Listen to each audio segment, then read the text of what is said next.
And cover section 2 and 3 of chapter 23. Section 2 is going to focus on mass mobilization in a society at war. The first part of this section, early battles and early losses of the war, I've actually moved to section 4, so we'll cover pretty much the entire war in section 4 then. So today we're really just going to focus on the home front. The two major key concepts from section 2 we're going to cover are 733B and C. The mass mobilization of American society helped end the Great Depression, and the country's strong industrial base played a pivotal role in winning the war by equipping and provisioning allies and millions of U.S. troops. And C, mobilization and military service provided opportunities for women and minorities to improve their socioeconomic positions for the war's duration, while also leading to debates over racial segregation. Wartime experiences also generated challenges to civil liberties, such as the internment of Japanese Americans. All right, so I broke section 2 into a couple different categories. We'll first focus on the men at the home front, then women, and then lastly, the marginalization of democracy, or the fight for more rights for African Americans, and end with Japanese internment. All right. So 16 million men registered for the draft when the war began. Others often volunteered. The draft was administered by what's called the selective service system, who decided who was eligible for deferments. Most men who served were white males. There was a group of African American men named the Tuskegee Airmen that did achieve considerable distinction. They often flew planes that would guide bombers on runs to bomb Germany. These soldiers met a greater diversity of people than any previous generations of Americans and saw more of the world and its people. So the soldiers, while obviously having to face the horrors of warfare, did experience more than any previous generation. The selective service allowed local draft boards considerable discretion when granting deferments. In the South, for example, draft boards were nearly all white, showing a deep aversion to putting black men in uniform and giving them guns, with the result that they had to dip much deeper into the pool of white men and offering fewer deferments. Then you also have what was known as the Tidings Amendment, which exempted agricultural workers from the draft since they were so vital on the home front. Many men in key war industries and some who could not fight for religious reasons were also sometimes exempted. They were known as conscientious objectors, those who couldn't fight for religious reasons. Many other men found themselves in new jobs they never before imagined. A good example of that would be those who left the Midwest due to the Dust Bowl, often found jobs in places like Boeing Aircraft in California. Some conscientious objectors did actually serve in the military in non-combatant roles.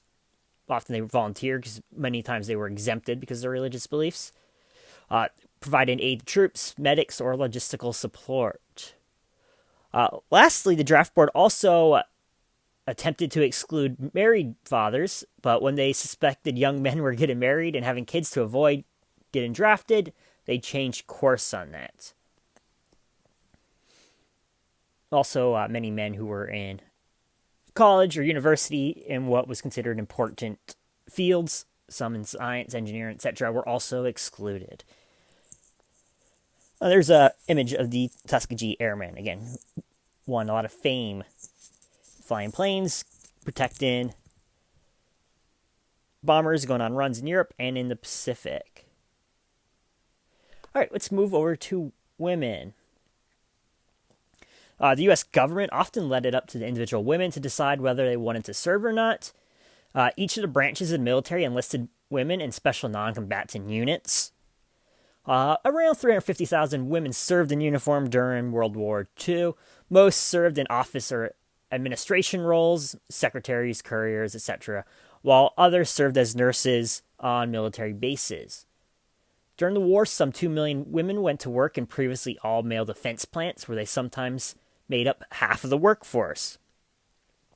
And there's the famous image Rosita Riveter from the U.S. government. They knew they needed women to step up and work in these, what they called heavy industries, defense industries. So they had to get women to work in there. So they used Rosita Riveter as a piece of propaganda. So they took on jobs that before the war people thought only men could handle or women were traditionally excluded from. They were often relegated to the lower runs while men took on the highest skilled, highest paying jobs. All right, so we're going to move over to the next section, which is the marginalization of democracy. So African Americans, as well as Latinos, Native Americans, etc., other minority groups, continued to be excluded from the new prosperity that came with the increased defense spending in World War II. Many African Americans still lived in the rural South, and majority still were sharecroppers, while most Latinos lived in poverty in urban and rural Southwest. The defense industry, which is where a lot of these new, better-paying jobs came from, often discriminated against hiring of blacks. So in 1940, the Brotherhood of Sleeping Car Porters, led by their president, Philip A. Randolph, asked the government to avoid discrimination in the expanded armed forces when they met with President Roosevelt. Later, the War Department announced its policy to not intermingle enlisted personnel in the same regiment. So African Americans could serve, but they would be in segregated units. So Randolph and the Brotherhood of Sleeping Car Porters organized an all-black march on Washington. Estimates that they had about 100,000 marchers ready to march. FDR did not want this bad publicity in the middle of a fight in a war, so in response, he signed Executive Order 8802, which, quotes, provided full and equitable participation of all workers in defense industries without discrimination. So the march was called off by Randolph. So this was also known as what Randolph called his double victory campaign, or double V. Victory at home over discrimination, and then victory abroad over fascism and totalitarianism. So he did achieve half of his goals. He wanted, again, African Americans to get some of these jobs in defense industries, not be discriminated against, and with Executive Order 8802, that happened. However, the armed forces or the military still was not desegregated. That was the other objective that he wanted. So in spite of all this, the riots, discrimination, World War II absolutely did provide new opportunities for African Americans, also helping to pave the way for later civil rights movement.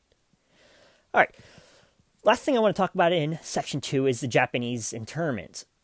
So after the attack on Pearl Harbor, FDR issued another executive order, this one 9066 in 1942, which called for the internment of anyone of Japanese descent. So both Issei, which were first-generation immigrants who arrived before 1924 and were by law aliens and eligible for citizenships, and the Nisei, which were American-born Japanese who were citizens, had to evacuate their homes and businesses to relocate to these camps.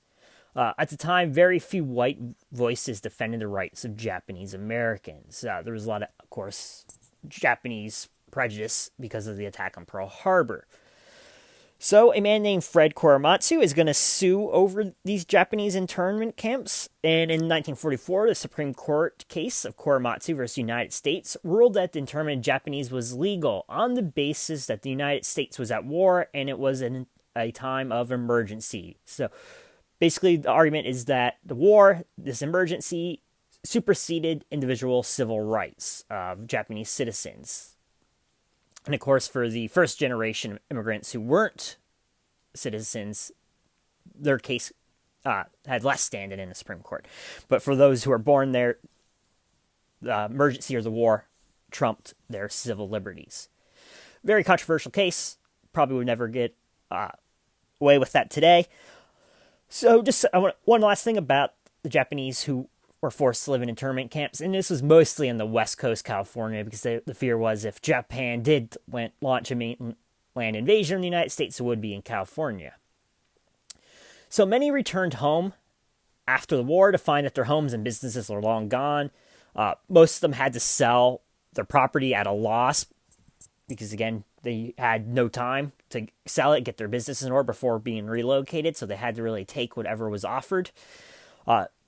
So estimates of the losses of Japanese citizens were at around $400 million. In 1948, Congress provided a measly $37 million for reparations. Less than a quarter of what was lost. Well, less than a quarter. And actually, in 1998, decades later, President Bill Clinton and Congress voted for $20,000 each for each surviving internee as a way to make amends for the failures of the federal government in 1944. He also awarded Fred Korematsu, the man behind the Supreme Court case, with the Medal of Freedom as well. That's a good Adam Norris video on Japanese internment. If you're interested, I can post a link to that. But I'm going to move right on to Section 3 here, which is all about industrial strength and industrial prosperity. We watched a little bit of that World War II in color Pearl Harbor video the other day. If you remember at the very end, Winston Churchill said, was quoted or write it in his journal, that night after the attack on Pearl Harbor, first night he got a good night's sleep in a long time, because he knew ultimately that won the war. Bringing the United States into the war ensured an Allied victory. And it's right now because of their industrial strength and industrial power. So the key concepts we're going to look at are the same as the Section 2, 733B and C, so I'm not going to read through them again. All right, so I broke Section 3 into two categories here. We're going to look at industrial production and then wartime prosperity.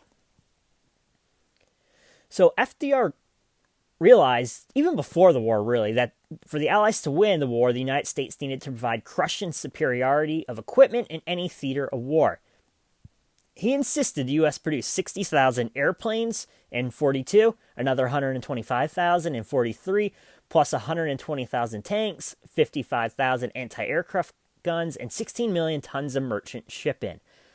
Very few at the time believed it could be done, but the goals were met. The U.S. was a manufacturing giant compared to the rest of the world. We had a huge supply of natural resources. We talked about Japan, the importance of natural resources for them, and why they thought expansion was the solution to that issue. No such problem for us, the United States. We had iron ore, we had coal, and most importantly, we had oil. The War Productions Board, a group formed, or part of the government formed during World War II by FDR, quickly forced manufacturers to shift to war-focused production. So if you were, for example, if you were a car manufacturer like Ford or General Motors, you might have been forced to make tanks and Jeeps for the Army. If you were a company like Boeing, you made aircraft. So anything you can think of that made consumer manufacturer goods were most likely shifted and forced to make war goods for the time being. So it was really quite a feat when you think about it. The federal government be able to orchestrate all this to the War Production Board and quickly, really in a matter of less than a year, shift all these industries from producing consumer goods to military goods. And it's really one of the key reasons why we're able to support the Allies and win the war. One other thing that really benefited it was the United States' attitude toward manufacturing. U.S. made far fewer models and accepted lower standards compared to Germany, who made many different models made to exact precision standards. So, in other words, the United States, at the time, Ford would make maybe one or two models of car with low standards, so they could just churn them out one after another, whereas Germany, would have many different models with exact precision standards, which took much more time and energy to produce. So that also helped. All right, and then lastly for today, the second topic was wartime prosperity. We talked a bit about this a little bit last section with the African Americans did it in defense industries, but because of this, most Americans were employed and earned more money than ever before. We talked about it. World War II ended the Great Depression. The defense spending ended the Great Depression. You had these great paying jobs in defense industries. People did need ration stamps, however, to purchase their monthly allotment of meat, coffee, and tires, gasoline. There's plenty of World War II propaganda about that. Things like victory gardens, grow your own garden so you can grow your own food so you're not having to buy from the store. However, FDR and some national leaders did worry about the combination of prosperity and complacency. FDR told his cabinet that he sometimes thought, and I quote, one of the best things that could happen would to have a few German bombs fall here to wake us up. So he was concerned about the feeling on the home front because of all this economic prosperity. He felt the average person wasn't really aware of the horror and the bloodshed going on in Europe and the Pacific in the war. And one of the real first wake-up calls to the American public was when 2 inmates escaped from Auschwitz death camp in Poland and brought the stories of the Holocaust to the United States. And to hammer home FDR's point and to prove it, many Americans at the time just outright refused to believe such things were possible or were happening in Europe. So they really were, in a lot of ways, out of touch with the reality of World War II, the home front, because of how great everything was going. Another big thing in war that happened during World War II was taxes were increased significantly during the war. Congress passed the Revenue Act in 1942, brought 13 million new taxpayers into the system, in addition to 4 million richest Americans already paying in addition to the 4 million richest Americans already paying taxes. And actually, tax revenue paid for about 45% of the war. The loans covered the rest. And then also in 1943, government began payroll tax withholding as well. And the highest tax rates during World War II for some of the richest Americans went as high as 80%. And so FDR greatly did increase income taxes. All right, so that's a wrap for today. I know that was quite a bit. I will see you guys in class on Tuesday. Have a great rest of your Sunday.